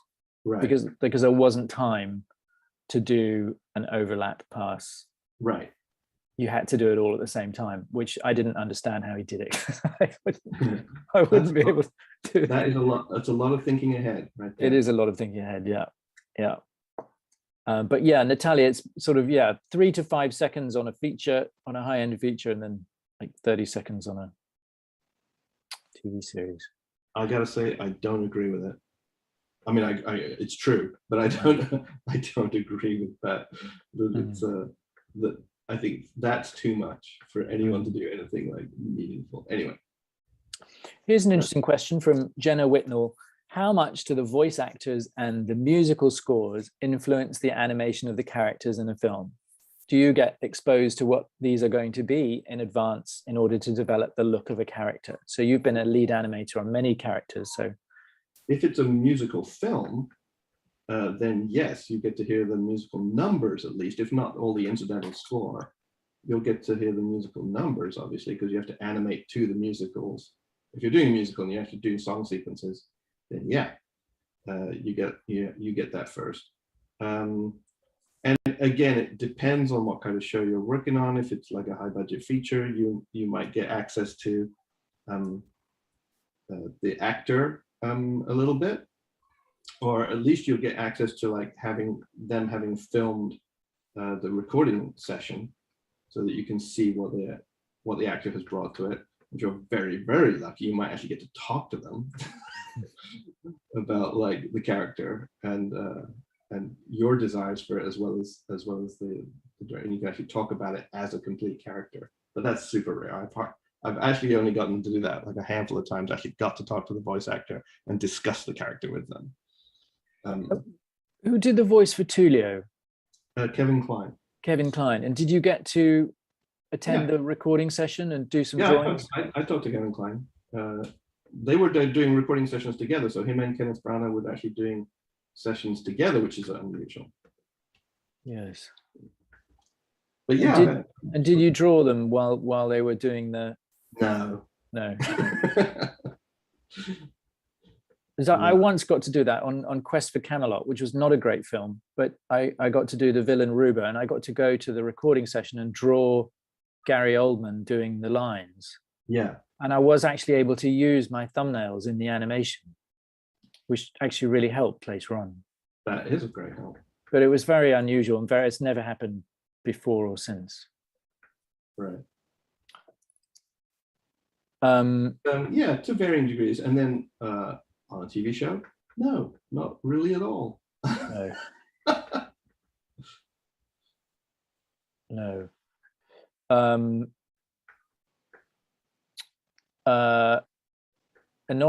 And someone anonymous says, how involved are animators in the writing process? Do they collaborate closely with writers? I think if you're on a short film or something where it's, but normally no, you don't. You're like an actor on a movie. The actors don't get to collaborate with the writers.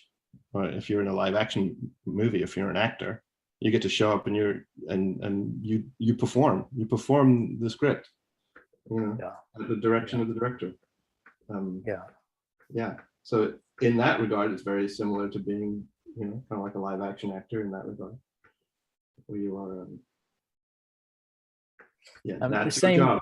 Your job is to tell the story visually, but it's not your job to make up the story as an animator. The same person asks, he's wondering if you knew whether Road to El Dorado was originally conceived as a gay love story, but I'm pretty sure it wasn't. No, I'm pretty sure it wasn't, but it is interesting to me that a lot of those movies do have very gay overtones in them. They were both in love with Chell, weren't they? Well, supposedly, but they're jumping into jacuzzis with each other all the time. I totally see it. But it was not pitched to me that way. Put it that way. It was not pitched to me that way. I vaguely remember people talking about it at the time. Here's a nice question from Alexandra Tanase. She says, Spirit is my favorite movie of all time. I read a lot of articles about how special the production was because of the difficulty of horse drawing. How was that experience for you? Like I said earlier, it took me a while to do a lot of really bad horse drawings. I don't believe you. They looked pretty good to me. You didn't see them. I didn't show them to anybody. It took a while for me to really like. I'm going the wrong way here. I'm going to go this way instead. Of like trying to figure out how to draw horses, and I would change my input. The thing that helped me was changing my input when I got in a rut or I got stuck. So I would like go to the horse anatomy books and I would look at them for a while, and I would go blind pretty quickly and go like, I have no idea what I'm looking at anymore. They're all just covered in muscles. What the hell's going on here? So I would do that for a bit until I kind of started to go blind, and then I would actually go and sit with some real horses and go down to the equestrian center, which is pretty close to the studio in Burbank there, Glendale, and to actually like go look at real horses for a while. Take the anatomy book with me and try and figure out like what that book was really trying to describe with that drawing. And then I would look at video a lot. If I was trying to figure out the locomotion stuff, I would look at a lot of video. So I would constantly sort of change my input so that I could not get stuck, basically, is the trick that I kind of used to get it slowly into my head, how these animals are put together and how they move. And then we had like a few visiting lecturers come in and do lectures for us, like Stuart Samita came in and talked about bones and anatomy and stuff like that. And Deborah Bennett, Dr. Deb, came in to talk about horse behavior. Yeah. So we had that too, as well, which is a big help. That's right. Yes, I remember Jeffrey really invested in the team. Yeah, and they DreamWorks bought a horse. Yes, they bought one. And it lived. Well, it lived mostly up by Santa Barbara, but occasionally it would come down and spend a couple of days at the studio, and they had a little paddock for it out behind the parking lot. Yes. Ilmi Perez Stubbs asks about good books for animating quadrupeds. Is there a particular book that you recommend? There's a really good one.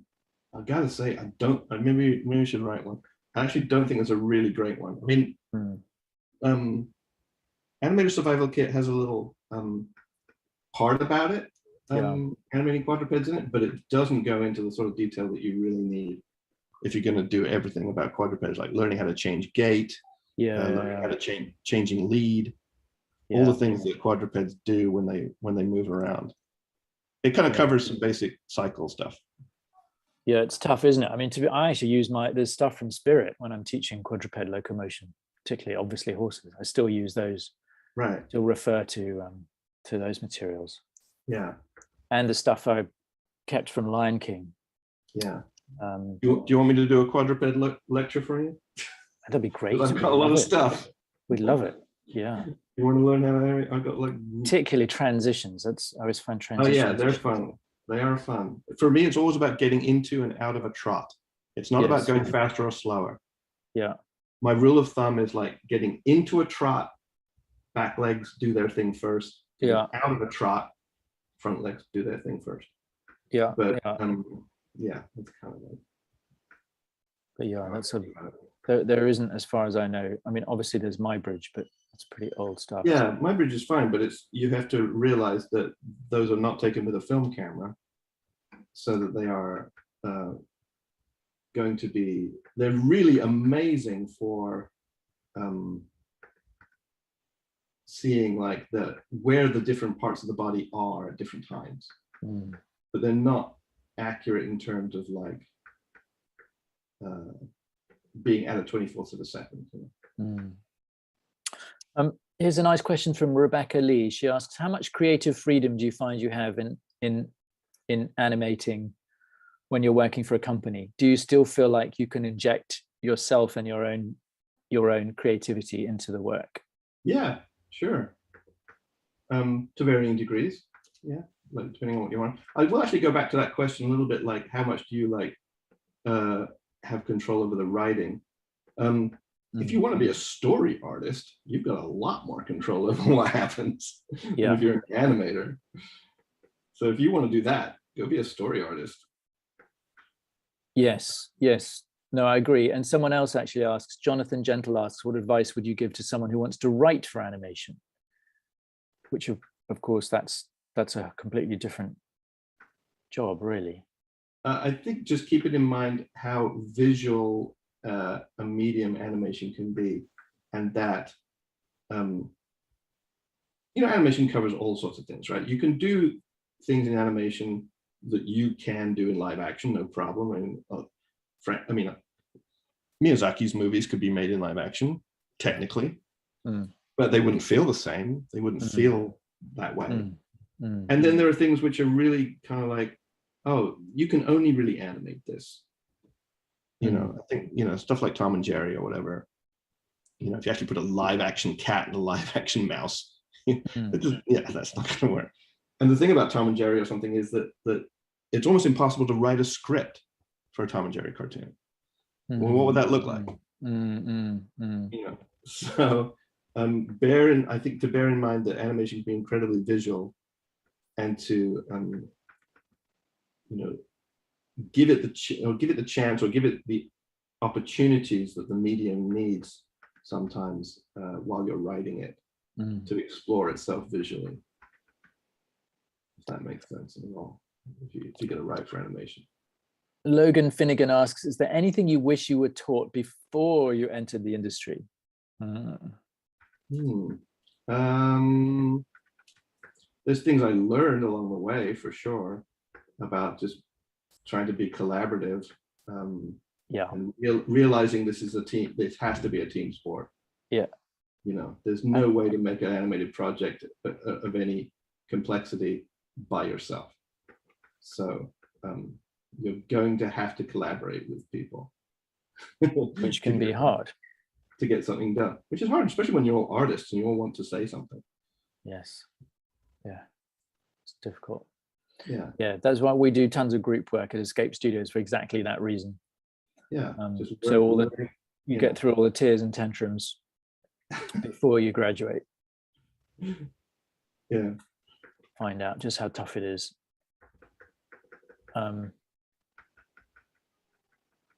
Let's see, it's gone 8 o'clock. Okay. If I just did like 2 or 3 poses of him swallowing, you know what I'm gonna do? I'm gonna do like 1 pose of him feeling satisfied with himself. And for that, I'm going to just get that first drawing of him, that first sketch of him all the way back here that I did at the very beginning before we even started. And put that there. I can see what I intended him to look like when I started this thing. Someone wants to know his name. Does he have a name? Oh, that's up to you guys. Okay. Jorge Neto asks, do supervising animators take a role in designing the character? So, I mean, you definitely had a big role in designing all the characters you worked on, I believe. Yeah, to varying degrees. Yeah, sure. But yes, sometimes no. It depends. It depends what the makeup of the production is. Yeah. But yeah, sometimes you as an animator you get to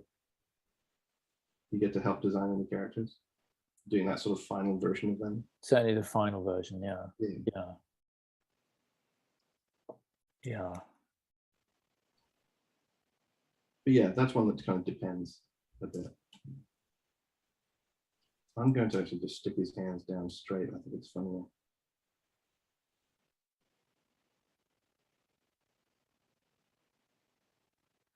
Lisa Galtier asks, she's a screenwriter who'd like to write for animation. As an animator, what makes a script good or bad to animate? I guess in a way you've already tackled this. A little bit, but yeah, it's giving the animators opportunities to do things which are visual.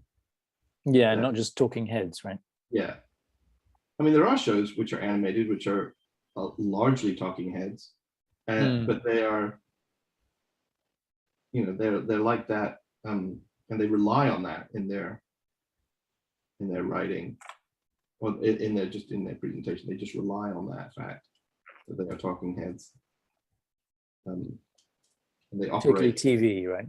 Yeah, particularly some TV stuff. You know, like something like BoJack Horseman or something. It's a very writer-driven show, and there's absolutely nothing wrong with that at all.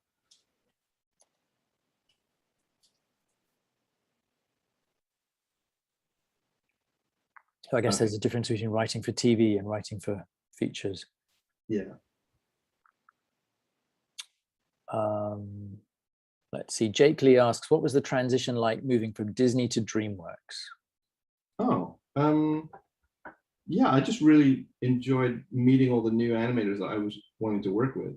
Because my primary reason for actually going to DreamWorks was that I would get to work with a bunch of animators that I admired their work from stuff I'd seen, like from Amblin and stuff. But I would get a chance to work with them, so it was really nice for me to like get to work with Christophe Sarand and you know, William Salazar and, you know, artists like that. That was really fun. William is still there, I believe. William is still at DreamWorks. Yes, he is. Christophe's working with me. Is he? Great. Yeah, he's in Paris. He's in Paris, doing kind of what I'm doing. Oh, brilliant. Yeah. Very good. Okay, so if I was to actually do just a couple of poses to like indicate him swallowing here. I would kind of do like, we'll space them out a bit. So I would do like a nice big anticipation of him like getting nice and squishy and close his eyes and get his cheeks really bulgy. That kind of thing.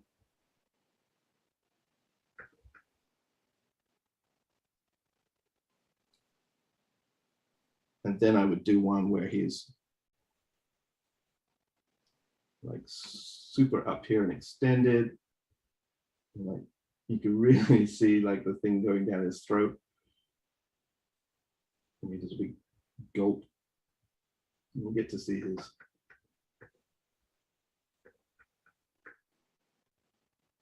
you get to kind of stretch out his neck a bit. That kind of idea.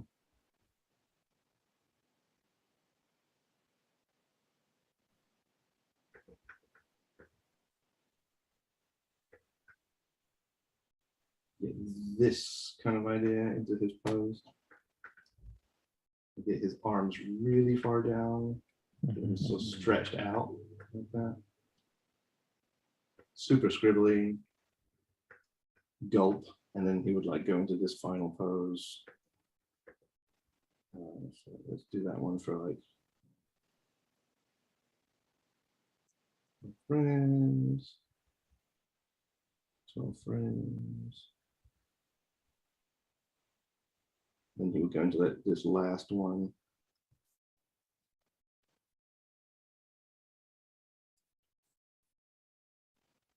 Where did you learn TV Paint, James? I just taught myself. I just bought it and taught myself it.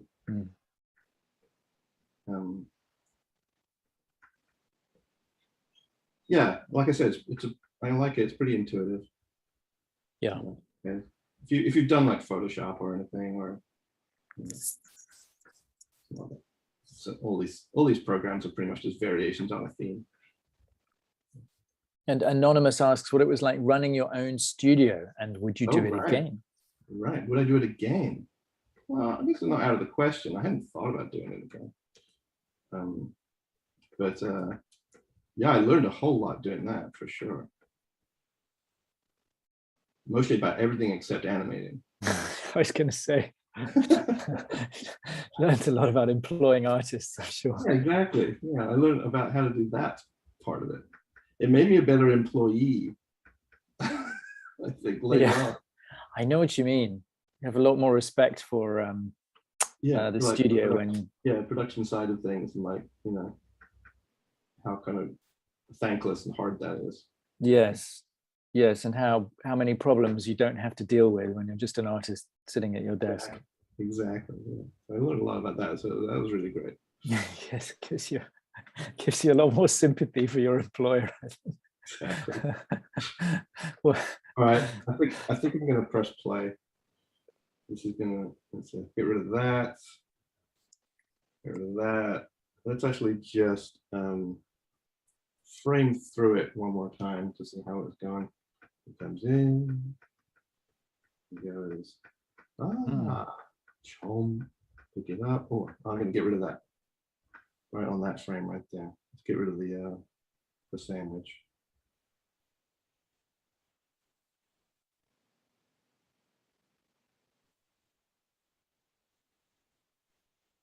Okay.